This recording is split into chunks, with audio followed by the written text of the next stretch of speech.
des inégalités de revenus qui se sont encore accrues. Mais la France est encore plus abîmée, comme elle ne l'a jamais été, par un récit et par des agressions sur son identité républicaine, comme depuis une période sombre de notre histoire, mais où c'était l'État et non pas la France républicaine qui avait pris cette responsabilité. Elle s'est définie dans ce qui aurait dû être un grand débat national et qui, heureusement, organisé par les préfectures, a avorté par rapport aux étrangers, pas par rapport à ses valeurs, pas par rapport à la raison, pas par rapport à l'éducation, pas par rapport à la liberté, pas par rapport à l'égalité, non par rapport aux étrangers. On voit d'ailleurs, et ça faisait vraiment session de rattrapage, la convention de l'UMP sur la laïcité. Quand on pense que ce président de la République a commencé par une définition de la laïcité positive, qui ne voulait strictement rien dire, sinon sa reconnaissance des communautés, que d'autre part il a osé expliquer que la loi de 1905 était une loi de conflit et non de pacification, quand il a écrit dans sa fonction de président de la République que pour décider de la vérité d'une existence, le pasteur ou le curé était au-dessus de l'instituteur, il a attaqué ce qui fait l'unité et la définition même de ce qu'est la France républicaine. À se promener partout en évoquant les racines chrétiennes de l'Europe une fois, de la France une autre fois. Il vient nier, mot qu'il n'emploie jamais, la coupure qui fut celle de la Révolution française et ce que signifie la France républicaine. Notre France, ça n'est pas celle de l'alliance, de la royauté et de l'Église. Notre France, c'est celle, évidemment, des conquêtes de la Révolution française inachevées. Je suis heureux que le travail accompli dans le cadre du projet ait permis de fixer notre exigence à ce niveau de préoccupation et à ce niveau d'affrontement, car ne nous y trompons pas, et faisons attention à ne pas être trop tournés sur nous-mêmes ou la vie toujours tumultueuse de la gauche. Le niveau d'affrontement qui va être celui de 2012, avec un pouvoir qui n'a que le goût du pouvoir, et derrière lui, des intérêts d'argent considérables. Je suis content du travail qui a été effectué, et tous mes camarades avec moi, évidemment autour des principaux responsables, de Guillaume Bachelet, de l'équipe qui l'entourait, autour bien entendu de Martine Aubry et du Conseil politique. Parce que je crois, et nous en avions besoin, et les Français l'attendaient, que nous avons pris la mesure de problèmes qui ne sont pas les nôtres, qui sont les problèmes de la France. D'abord en répondant, comme cela a été dit, à cette situation préoccupante qu'est la crise même de l'avenir. Nous voyons bien que notre pays, et c'est là-dessus, en même temps que sur la crise économique et sociale, que prospèrent les extrémismes.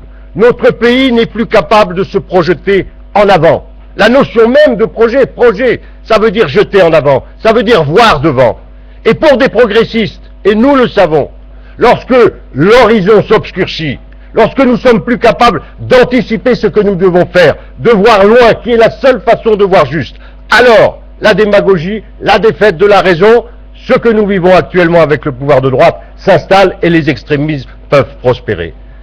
Le projet répond à cette crise de l'avenir. Pierre a eu raison, et la droite ne s'y trompe pas. Regardez la violence des attaques depuis ce début de semaine, à la fois sur le projet et en même temps par les manipulations politiques qui s'organisent autour de Jean-Louis Borloo et peut-être, je le crains, de Nicolas Hulot. Nous répondons à cette crise de l'avenir par une multitude de mesures justes, les contrats d'avenir, le nom le dit. Notre préoccupation pour un nouveau modèle de développement, c'est-à-dire un développement durable, capable effectivement de ne pas se consommer et se détruire lui-même. Nous le faisons en privilégiant l'investissement par la modulation même de l'impôt sur les sociétés. Nous le faisons aussi lorsque, contrairement à ce pouvoir, nous disons oui, c'est un objectif pour des socialistes d'être capable de réduire la dette que la droite a constituée en faisant des cadeaux fiscaux aux plus riches et sans être capable d'investir dans l'avenir. Parce que nous allons avoir besoin d'investir et qu'il faut avoir des marges pour cela. Le projet répond de façon moderne, de façon nouvelle, de façon audacieuse à ces exigences. J'entends des gens dire, mais il n'y aurait rien de nouveau. Mais enfin, mes amis, est-ce que nous mesurons, dans les débats que nous avons eus depuis 10 ans, l'importance de notre nouvelle approche de la régulation internationale. Lorsque des socialistes internationalistes, fondamentalement européens, ayant participé de toute leur âme à la construction de l'Union européenne, disent aujourd'hui, non seulement nous devons réorienter l'Europe, comme nous l'avons toujours dit, par une fiscalité commune, par un budget, bien entendu, par des grands travaux, par une ouverture vers le Sud, mais que nous rajoutons, alors il faut aussi revoir la politique commerciale, qui est celle de l'Europe. Nous atteignons quelque chose d'essentiel dans la définition même de ce qu'était le projet et dans la conception qui est la nôtre de la régulation internationale. C'est une nouveauté absolue. Les écluses tarifaires, la sélection évidemment sur un certain nombre de pays avec toutes les prudences nécessaires et sur un certain nombre de produits de ces écluses, c'est quelque chose qui, par rapport à nos doctrines traditionnelles, est fondamental. Cette révolution fiscale que nous attendions depuis si longtemps, elle est au cœur du projet. À nouveau l'éducation, et sans démagogie, en disant oui, pour des républicains et pour des socialistes, la reproduction des inégalités dans l'école est un crève-cœur. Et c'est d'ailleurs ce qui a démoralisé beaucoup de progressistes au cours des 20 dernières années. Mais il ne suffira pas d'arroser le désert. Il ne suffira pas de remettre des moyens, il faudra en remettre.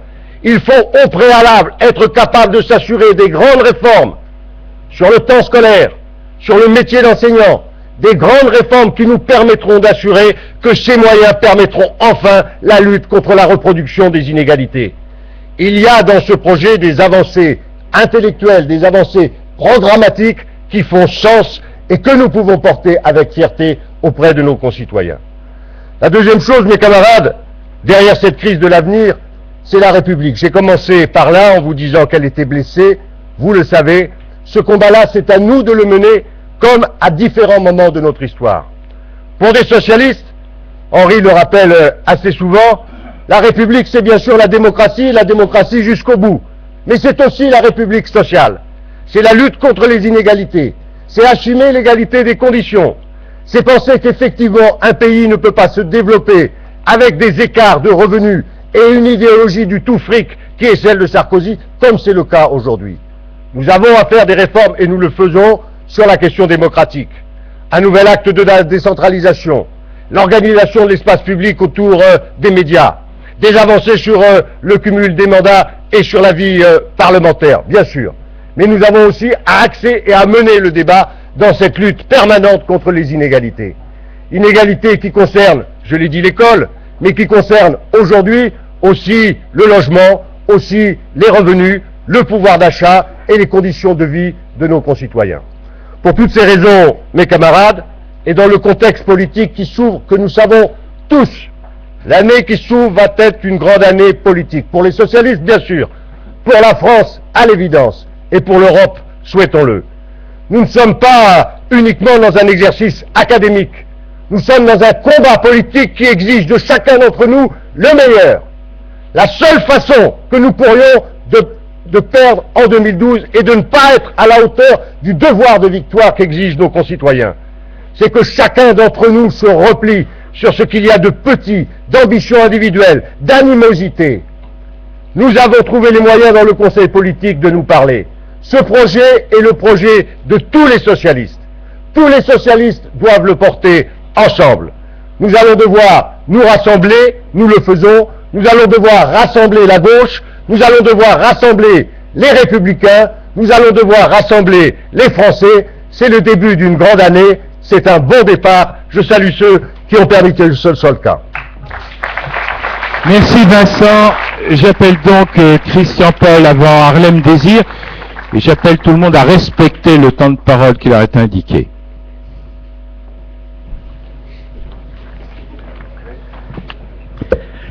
Chers camarades, il nous fallait reconstruire une force politique. Il nous fallait refonder la pensée de gauche par un travail en commun. Il nous fallait, sans retard, écrire un projet de société. C'était les tâches immodestes peut-être, mais enthousiasmantes que nous nous étions fixées, avec vous tous, avec toi Martine bien sûr. Avons-nous réussi? Nous le saurons au printemps 2012. Et là seulement. Et pas d'erreur, s'il vous plaît, sur l'agenda des résultats.